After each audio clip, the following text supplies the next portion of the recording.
ওই কবরের আযাব বড় কঠিন। ওই কবরের ভিতরে যদি আপনি আপনার ঈমান আমল যদি ঠিক না করে যান, ওই কবরে তিন শ্রেণীর মানুষদেরকে চাপ দিব রে বাবা। যে ব্যক্তি ঈমানদার তারও কবরে চাপ মারবে, যে ব্যক্তি কাফের মুশরিক বেঈমান তারও কবরে চাপ দিবে, যেই লোক নবী ওলি তাকেও কবরে চাপ দিবে। আপনার মনে মনে ভাববেন,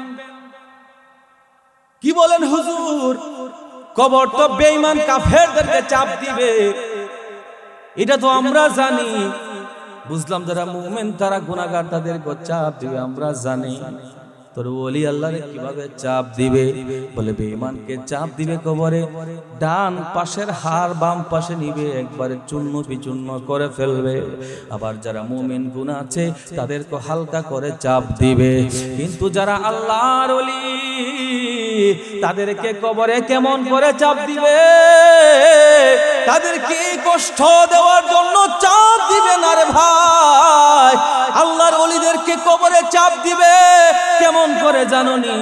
আল্লাহর ওলিদেরকে কবরে চাপ দিবে ছোট্ট একটা বাচ্চারে তার মা দুধ পান করানোর জন্য হালকা করে তার বুকের সাথে চাপ দেয়।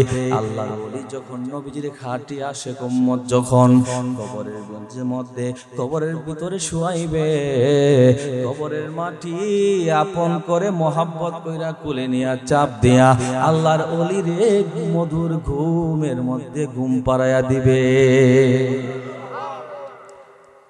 ইয়া রাসূলুল্লাহ, আমি আপনার মসজিদে নববীর পাশ দিয়ে যাচ্ছিলাম, কঠিন আযাবের কথা শুনিয়া আমি সহ্য করতে পারলাম না।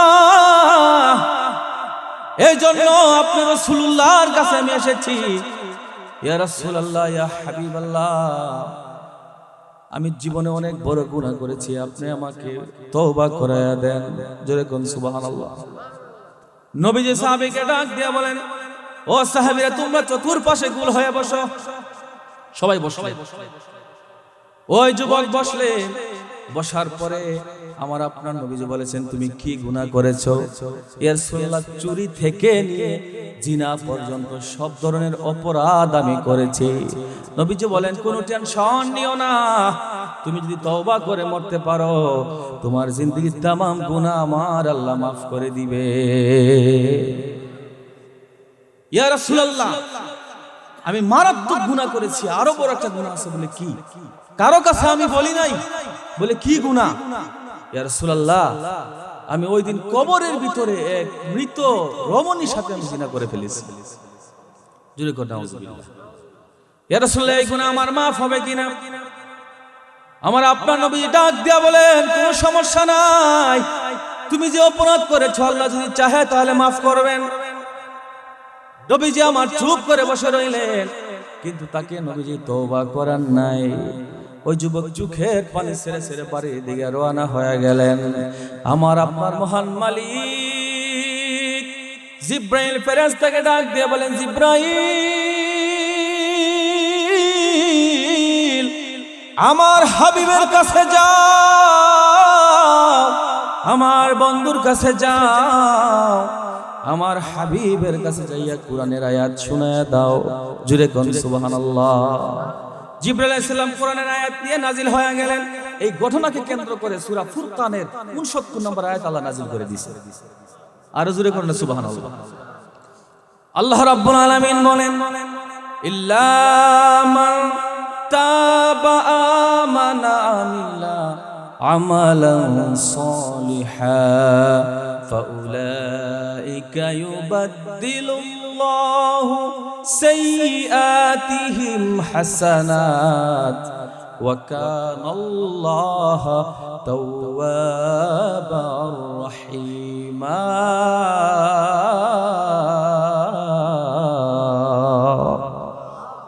রব্বুল আলামিন বলেন, হাবিব, ওই যুবককে আপনি রাসূল বলে দেন, যুবক, ইল্লা মান তাবা আমানা, তুমি যদি আবার পুনরায় ঈমান আনো, আল্লাহু আকবার বলেন, ওয়া আমিলা আমালান সালিহা, তুমি যদি নেক কাজ করো আর যদি তওবা করে পুনরায় ঈমান আনো, আর যদি তুমি তোমার পূর্বের গুনাহসমূহ ছেড়ে দাও, রব্বুল আলামিন বলেন ফাউলাইকা ইউবাদদিলুল্লাহু সাইয়্যাতিহিম হাসানাহ, আমি আল্লাহ ওই যুবকের পূর্বের যত গুনাহ ছিল ওই গুনাহগুলো আমি আল্লাহ মুহূর্তের ভিতরে মাফ করে দিব। সম্মানিত হাজিরিন, আপনারা যারা বিভিন্ন এলাকা থেকে এসেছেন বাজান, মনটা নরম করে বসো। এই পৃথিবীর জমিনে আমি আপনি আজকে বসবাস করতেছি। এই মাহফিলের ভিতরে বসে বসে এই এলাকার অনেক মুরব্বীরা, যুবকেরা, পর্দানিশীন মা বোনেরা অনেকে ছিল গত বছর এই মাহফিলের আলোচনা তারা শুনেছে, কিন্তু আজকের বাবা তারা কোথায়? তারা তো এলাকায় নাই। মাত্র 3.5 হাত মাটির কবরে তারা চলে গেছে। চিরয়তীম, যেই কবরে সাথী নাই, যেই কবরে বাতি নাই, দুনিয়ার কোনো বন্ধু নাই রে বাবা, দুনিয়ার কোনো মানুষ নাই, ওই কবরে তারা চলে গেছে। আমি হানাফি একদিন যাবো, আপনি একদিন ওই কবরে যাবেন। আরে আপনার সন্তান যদি আলেম হয়, আর আপনার একটা আত্মীয় যদি আলেম হয় আর বয়ান করে, বয়ান আপনি শোনেন, জানেন নি কি লাভ কি ফায়দা? আপনি যদি দুনিয়া থেকে বিদায় হন আর ওই আলেম যদি আপনার কথা স্মরণ করে, যদি চোখের কোনায় পানি এনে যদি আপনার জন্য একটু দোয়া করে, আমার নবীজি বলেন আমার উম্মত যখন অন্য উম্মতের জন্য দোয়া করে, মোহাব্বতের মানুষের কবরের আযাব আমার আল্লাহ মাফ করতে সেকেন্ড দেরি করে না। ওই কবরে আপনি যাবেন, আমিও যাব। কি যাবেন নি বাজান? কবর কি সবার যাওয়া লাগবে? ওই কবরে আপনি কিভাবে থাকবেন, কিভাবে আপনি দিন কাটাবেন?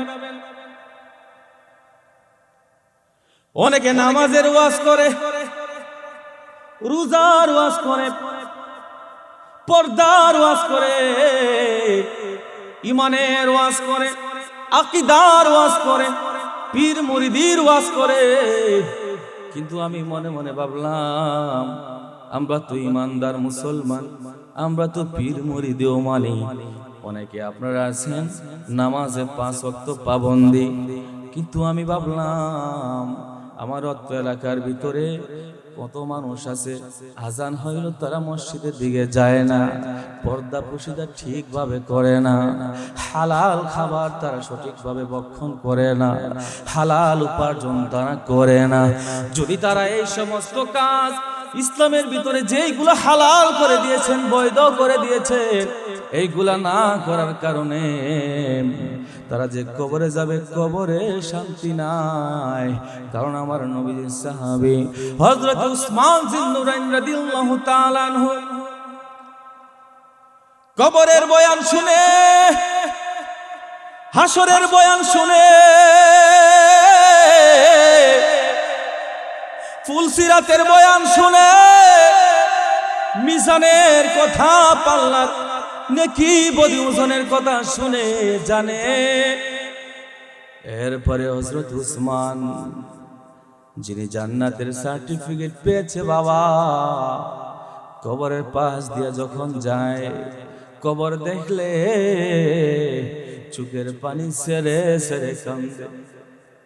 একজন ডাক দিয়ে বলেন, কি ভাই উসমান, আপনি কেন কবরের পাশ দিয়ে গেলে এইভাবে কাঁদেন, তার কারণটা কি?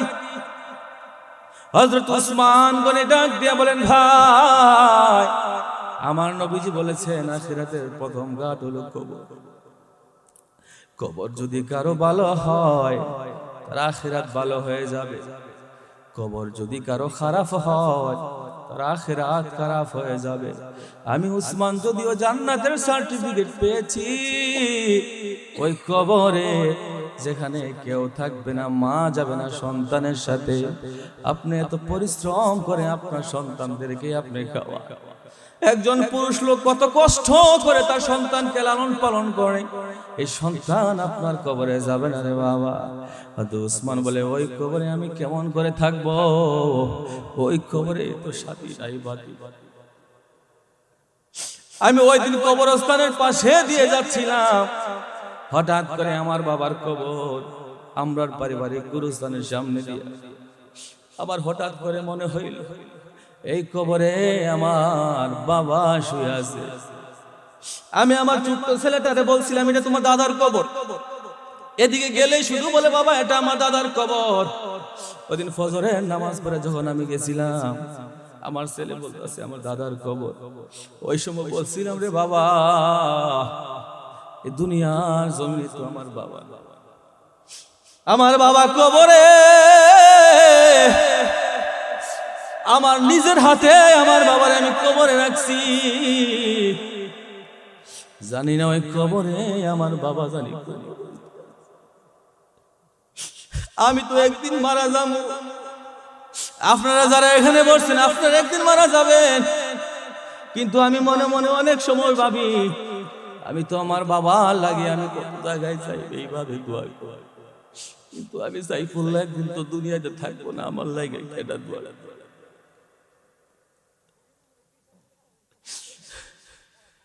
আমার জন্য কে দোয়া করবো? এমন দোয়া করার মানুষ আল্লাহ রাখবনি। এই দুনিয়াতে আমি আইছি, আপনি এসেছেন, কিন্তু আমরা তো আমল, এত নামাজ না, এত রোজা। আপনি ওই 3.5 হাত মাটির কবরে কেমন করে থাকবেন? ওই কবরে যাওয়ার আগে আমাদের ঈমান আমল দরকার, ঠিক করার দরকার আছে না নাই? কথা বলেন বাবা, আছে না নাই? আমার আপনার নবীজি সাল্লাল্লাহু আলাইহি ওয়াসাল্লামের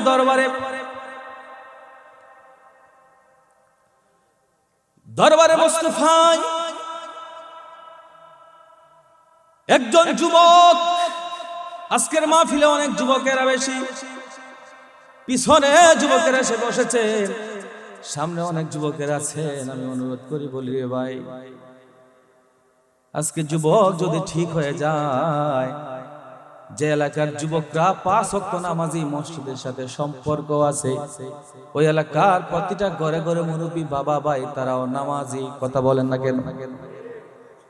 আপনি নামাজ পড়বেন না, আপনি যদি নামাজি হন, মসজিদমুখী হন, তাহলে দেখবেন আপনার সন্তান নামাজি হবে। সুবহানাল্লাহ। কারণ আপনি বাবা, একজন সন্তানের জন্য, একজন ছেলের জন্য তার জীবনের সবচেয়ে বড় হিরো তার বাবা। কথা বলেন না কেন? কারণ আপনি যা করবেন আপনার সন্তান তাই পছন্দ করবে। আপনি কাশি দিয়ে খেতে খামারে কাজ করবেন, আপনার সন্তান চাইবো কাশি দিয়ে আপনার লোক দুটাউতি করতো। কথা বলেন না কেন? আমি মিথ্যা বলছি বাজান? আপনি যদি নামাজি হন, টুপি মাথায় দেন, আপনার সন্তান চেষ্টা করবো টুপি মাথায় দিয়ে আপনার সাথে নামাজ আদায় করার জন্য। এজন্য আপনি আগে নামাজি হন, আগে আপনি আপনার চরিত্র ঠিক করেন। Character is the loss. Character যদি আপনার লস হয়, তাহলে সব কিছুই আপনার লস। এইজন্য নবীজি বলেছেন, তুমি আগে নামাজি হও, তুমি আগে পর্দানিশীন হও, তুমি আগে আমলি হও। তোমাকে দেখে দেখে তোমার পরিবারের সবাই আমলি আমার আল্লাহ বানায় দিবে। কোন সুবহানাল্লাহ। নবীজির দরবারে একজন যুবক হাজির হয়ে গেলেন। তাফসীরের কিতাব থেকে ঘটনাটা আমি বলতেছি, মারহাবা বলেন। এসে ডাক দিয়া বলেন, ইয়া রাসূলুল্লাহ,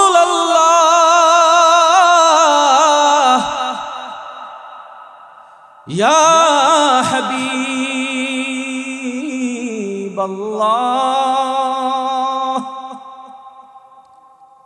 ওগো নবীজি, আমি উমর আপনার কাছে এসেছি। আসার সময় রাস্তার মধ্যে আমি দেখলাম একজন যুবক বসে বসে গড়াগড়ি দিয়া কাঁদতেছে। আমি জিজ্ঞাসা করলাম, তুমি কেন কাঁদো?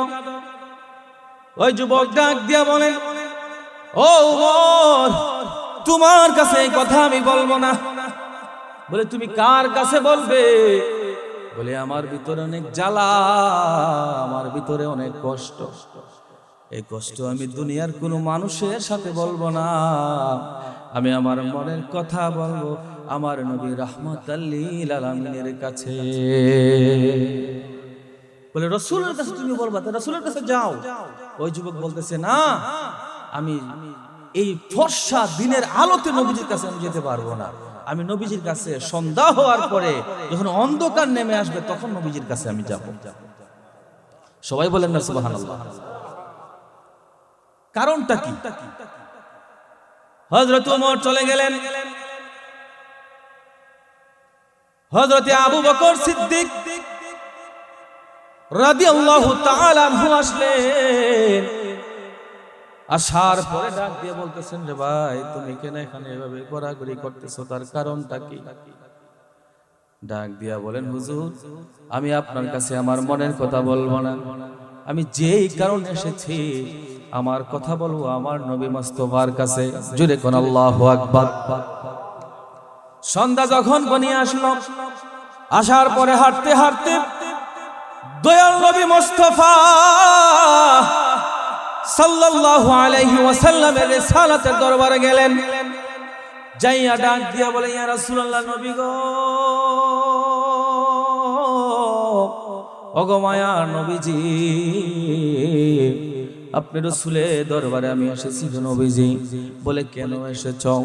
দিনের বেলা তোমার কাছে ওমর গিয়েছিল, তোমার সাথে আবু বকর সাক্ষাৎ করেছিল, এরপরও তুমি কেন তাদের সাথে কথা বলো নাই? ডাক দিয়া বলে, ইয়া রাসূলুল্লাহ, নবী গো,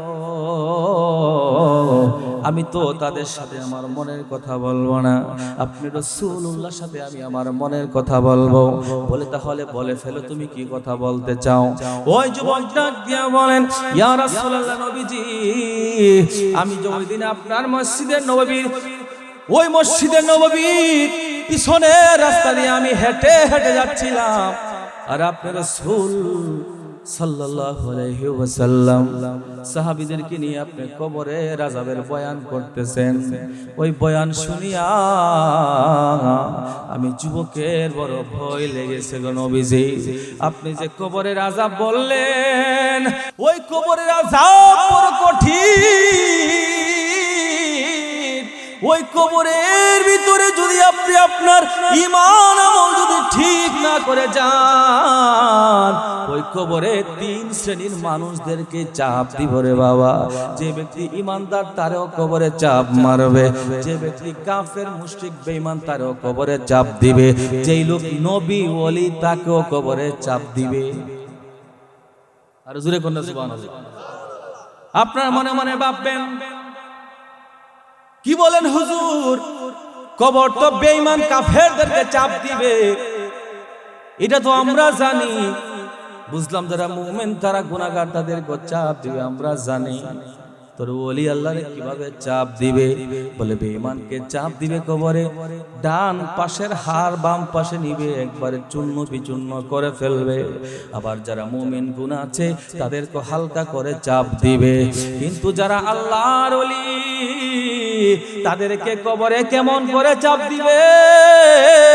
তাদেরকে কষ্ট দেওয়ার জন্য চাপ দিবে না রে ভাই। আল্লাহর ওলিদেরকে কবরে চাপ দিবে কেমন করে জানোনি? আল্লাহর ওলিদেরকে কবরে চাপ দিবে ছোট্ট একটা বাচ্চারে তার মা দুধ পান করানোর জন্য হালকা করে তার বুকের সাথে চাপ দেয়। আল্লাহর ওলি যখন নবীজির খাটি আসে উম্মত যখন কবরের গঞ্জের মধ্যে কবরের ভিতরে শুয়াইবে, কবরের মাটি আপন করে মোহাব্বত কইরা কুলে নিয়া চাপ দিয়া আল্লাহর ওলিরে মধুর ঘুমের মধ্যে ঘুম পাড়াইয়া দিবে। ইয়া রাসূলুল্লাহ, আমি আপনার মসজিদে নববীর পাশ দিয়ে যাচ্ছিলাম, কঠিন আযাবের কথা শুনিয়া আমি সহ্য করতে পারলাম না, এই জন্য আপনার রাসূলুল্লাহর কাছে আমি এসেছি। ইয়া রাসূলুল্লাহ, ইয়া হাবিবাল্লাহ, আমি জীবনে অনেক বড় গুনাহ করেছি, আপনি আমাকে তওবা করায়া দেন। জোরে কোন সুবহানাল্লাহ। নবীজি সাহাবীকে ডাক দিয়ে বলেন, ও সাহাবীরা, তোমরা চতুর্পাশে গোল হয়ে বসো। সবাই বসো। ওই যুবক বসলেন, বসার পরে আমার আপনার নবীজি বলেছেন তুমি কি গুনাহ করেছো? ইয়া রাসূলুল্লাহ, চুরি থেকে নিয়ে জিনা পর্যন্ত সব ধরনের অপরাধ আমি করেছি। নবীজি বলেন কোনো টেনশন নিও না, তুমি যদি তওবা করে মরতে পারো তোমার জিন্দেগির तमाम গুনাহ আমার আল্লাহ মাফ করে দিবে। ইয়া রাসূলুল্লাহ, আমি মারাত্মক গুনাহ করেছি, আরো বড় একটা গুনাহ আছে। বলে কি? কারো কাছে আমি বলি নাই। বলে কি গুনাহ? ইয়া রাসূলুল্লাহ, আমি ওই দিন কবরের ভিতরে এক মৃত রমণীর সাথে আমি জিনা করে ফেলেছি। জোরে করে নাউজুবিল্লাহ। ইয়া রাসূলুল্লাহ, এই গুনাহ আমার মাফ হবে কিনা? আমার আপনার নবী ডাক দিয়া বলেন কোনো সমস্যা নাই, তুমি যে অপরাধ করেছো আল্লাহ যদি চাহে তাহলে মাফ করবেন। নবীজি আমার চুপ করে বসে রইলেন, কিন্তু তাকে নবীজি তওবা করার নাই। ওই যুবক চোখের পানি ছেড়ে ছেড়ে বাড়ির দিকে রওনা হয়ে গেলেন। আমার আপনার মহান মালিক জিব্রাইল ফেরেশতাকে ডাক দিয়ে বলেন, জিব্রাইল আমার হাবিবের কাছে যাও, আমার বন্ধুর কাছে যাও, আমার হাবিবের কাছে যাইয়া কোরআনের আয়াত শোনায়া দাও। জুরে কোন সুবহানাল্লাহ। জিবরাইল আলাইহিস সালাম কোরআনের আয়াত নিয়ে নাজিল হয়ে গেলেন। এই ঘটনাকে কেন্দ্র করে সূরা ফুরকানের 69 নম্বর আয়াত আল্লাহ নাজিল করে দিয়েছে। আর জুরে কোন সুবহানাল্লাহ। আল্লাহ রাব্বুল আলামিন বলেন, ইল্লা মান তাবা আমানা আমিলা আমালান সালিহা ফাউলাইকা ইউবাদদিলুল্লাহু সাইয়্যাতিহিম হাসানাত ওয়া কানাল্লাহু তাওয়াবার রহিমা।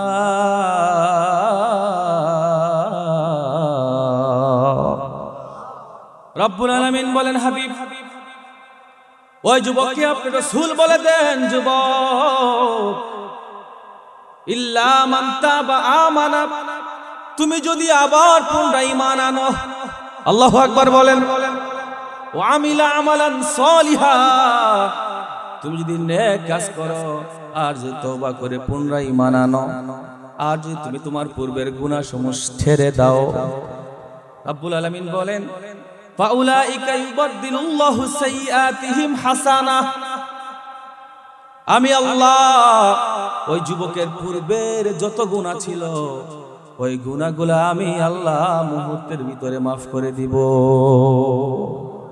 শুধু মাফ করে দিব না, ইউবাদদিলুল্লাহু সাইয়্যাতিহিম, তার যত বদ আমল আছে ওই বদ আমল পরিবর্তন করে গুনাহের জায়গায় ওই জায়গা খালি রাখবো না, আমি আল্লাহ সব দ্বারা পরিবর্তন করে দিব। যদি বলেন আল্লাহু আকবার। আমার আপনার নবীজি ওই যুবককে ডাক দিলেন। যুবক নবীদের সামনে হাজির। দেখে যুবক কাঁদতে কাঁদতে চোখের পানি দিয়া বুক বাসায় বাসায় আল্লাহু আকবার বলবেন না? আজকে আপনি যুবক মানুষ, রাস্তা দিয়ে আপনি হাঁটেন, আপনার হাঁটার কারণে এলাকার রাস্তাগুলো থরথর করে কাঁপে। আপনার ধমকের কারণে আপনার মা বাবা আপনার সাথে ভালো করে কথা বলতে পারে না। আপনার চাইতে কত বুঝদার, কত জ্ঞানী, কত যুবক আছে যারা হুন্ডার অ্যাক্সিডেন্ট করে রাস্তার ভিতরে ময়রা সিট হয়ে ফইরা রইছে। আসেনি বলেন না কেন? পানির ভিতরে ডুবে মারা যায়, বিদেশ যাইয়া, বিদেশ প্রবাসে যাইয়া কত যুবক প্রবাসে মৃত্যুবরণ করে, লাশ পর্যন্ত বাড়িতে আসে না। এরকম কি নাই নাকি? কত যুবকের লাশ গুম হয়ে যায়, ঘুমের ভিতরে কত যুবক মারা যায়। এজন্য সময় আছে, সময় আছে, এখনো সময় বাকি আছে।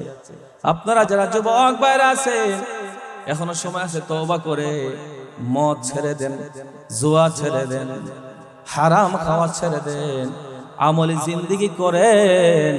কবরে আপনাকে রাখতে দেরি, আমার নবী আপনাকে কবরে রিসিভ করতে দেরি করবে না। আমরা তো সবাই নবীর পাগল, যখন আপনাকে মিল্লাতে বিসমিল্লাহ মিল্লাতু আলা রাসূলিল্লাহ বলে যখন আপনাকে কবরে রাখবে, আপনি যদি আমলি হন, আপনি যদি নেক আমল করে থাকেন, আপনি যদি হালাল ভক্ষণ করে থাকেন, হারাম থেকে যদি আপনি বেঁচে থাকেন, আপনাকে কবরে রাখবেন নবীজির মিল্লাতে। নবীজি আপনাকে মহব্বত করে কুলে উঠায় নেবে। আর আপনি মা বাবার সাথে খারাপ ব্যবহার করেছেন, হারাম খেয়েছেন, আপনি রাসূলের কুলে কিভাবে আপনি উঠবেন? নবীজি কি বলছে আপনাকে হারাম খাবার জন্য, মা বাবার মনে কষ্ট দেওয়ার জন্য?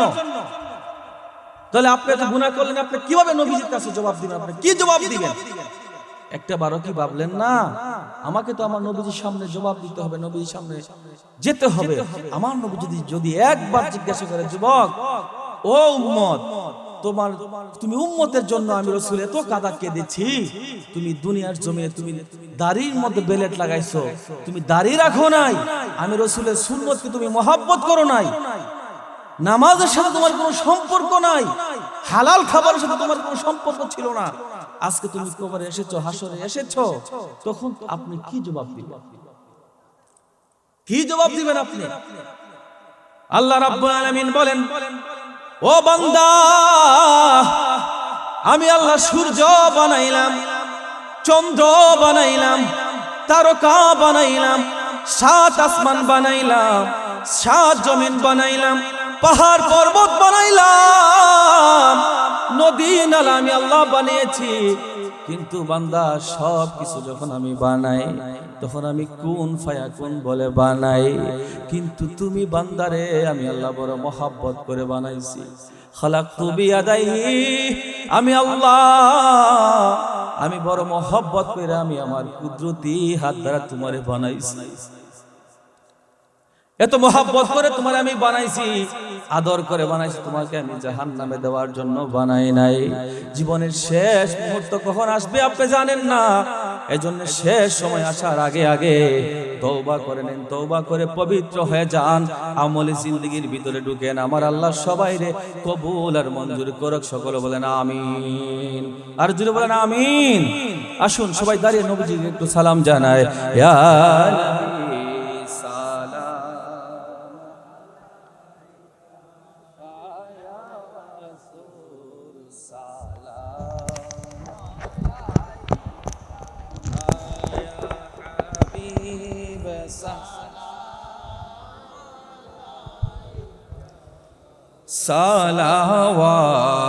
সালাওয়াতুল্লাহ ইয়া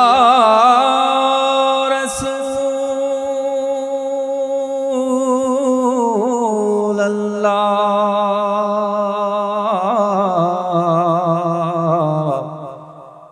ওয়া ইয়া হাবিবাল্লাহ।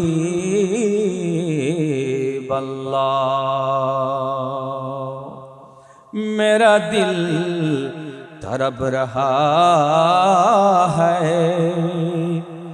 मेरा जल रहा है सीना, ए दवा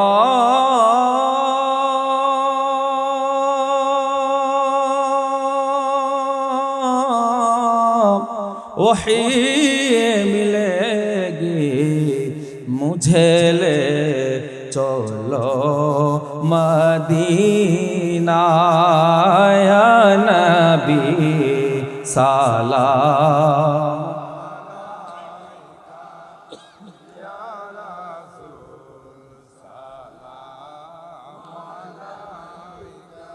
आया हबीब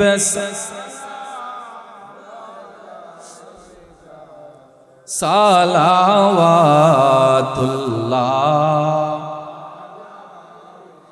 सय्यद या रसूल अल्लाह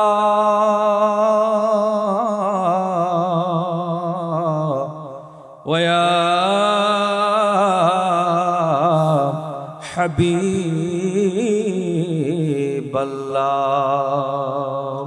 ওই মদিনা প্রাণের ঠিকানা, ওই মদিনা প্রাণের যাচনা ওই মদিনা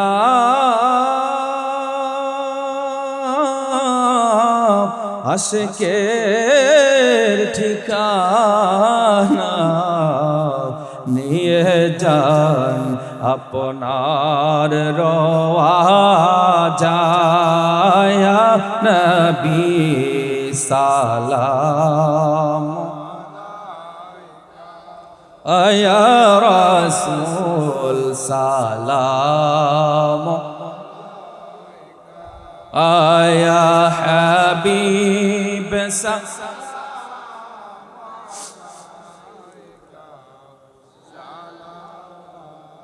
আতুল্লাহ يا رب صل وسلم دائما ابدا على حبيبك نبيك خير خلق كل بلغ العلا সম্মানিত হাজিরিন کرام আমি যে আলোচনা করেছি